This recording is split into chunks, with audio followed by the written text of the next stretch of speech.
Le festival de musique classique et de l'EPO pour la 40e édition, ça se passe du 21 au 28 mai. Pour en parler, nous sommes avec Véronique Rivron, vice-présidente du département. Bonjour. Bonjour.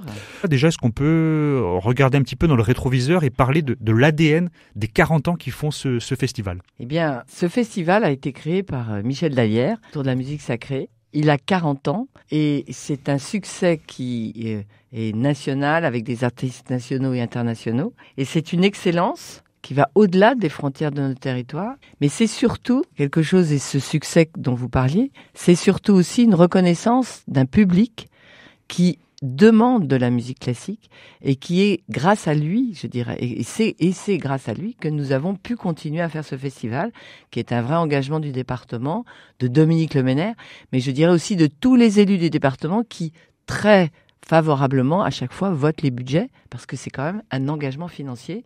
Et ce succès me conforte, et nous conforte, dans le choix qui a été fait de faire rayonner la musique classique au-delà du département. Ce festival qui d'ailleurs ne se passe pas que à l'abbaye de l'EPO, mais en grande partie l'EPO, le cadre s'y prête pour la musique classique.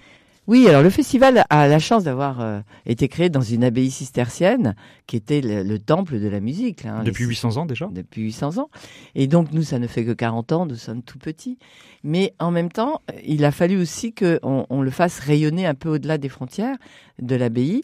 L'essentiel se passe à l'abbaye, mais les midis musicaux se passent à l'hôtel du département, place Aristide Briand, parce qu'on a voulu aussi que ceux qui avaient des possibilités entre deux de venir écouter des artistes, souvent des jeunes talents que l'on découvre. Et puis on travaille aussi avec les publics empêchés, les jeunes qui ont des masterclass, et l'hôpital du Mans, dans lequel on fait d'ailleurs cette année, Lucienne Redon-Navarri donnera un concert à l'hôpital du Mans. Et quel est pour cette 40e édition qui a donc lieu du 21 au 28 mai cette année de l'EPO, le festival, quel est le grand axe cette année? Qu'est-ce qui en ressort? Alors l'axe a été aussi de faire appel à ceux qui étaient déjà venus et qui nous ont tous dit, quand ils avaient joué dans ce cadre de ce festival, qu'ils avaient envie de revenir parce que c'est une atmosphère particulière.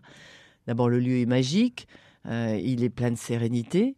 Et puis, il y a une sonorité assez exceptionnelle dans le dortoir des moines. Et nous avons eu beaucoup de trios qui ont enregistré dans le dortoir des moines. Donc, on a fait appel à ces trios qui, il y a 20 ans, ont enregistré et qui sont maintenant des trios comme le trio Vanderer, qui est très, très connu et qui permet comme ça d'avoir ce petit clin d'œil avec des artistes qui sont revenus. Jean-Christophe Spinozzi, qui est un habitué, Jean-Philippe Rotz aussi, qui a créé l'Orchestre des siècles, qui reviendra diriger lui-même, ce qui est un grand honneur puisque c'est un orchestre très demandé.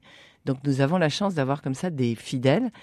Et pour le 40e, il y a des musiques d'orchestre symphonique et le retour de l'ONPL, un orchestre reconnu et très apprécié, qui a créé un programme spécifique pour les 40 ans. Cet orchestre-là va se produire un dimanche à 17h avec des tarifs très très intéressants, 17 €.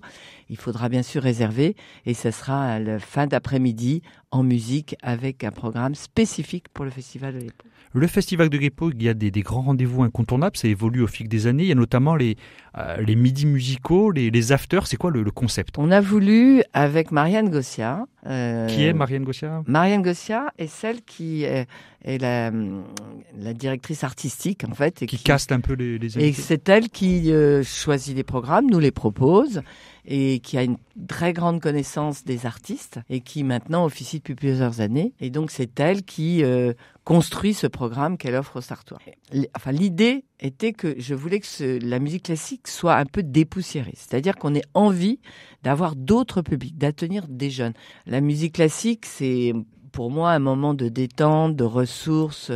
Et vraiment, quand on a des soucis, écouter Mozart, je pense que ça nous donne beaucoup de gaieté. Donc, la musique classique au quotidien, c'était de l'ouvrir à tous les spectacles. Donc, elle nous a proposé de faire des before. Les before, ce sont des artistes sartois, soit des écoles de musique. Cette année, ça va être des artistes confirmés sartois qui vont accueillir le public. On aura Florence Loison qui va venir, on aura l'offrande avec des étudiants, on aura un trio avec une soprano des enseignants du conservatoire. Donc vous voyez, ça c'est l'accueil qui va pouvoir se faire en avant-programme. Le 40e festival de musique classique de l'EPO, donc, qui a réussi à s'installer dans le temps, qui revient du 21 au 28 mai.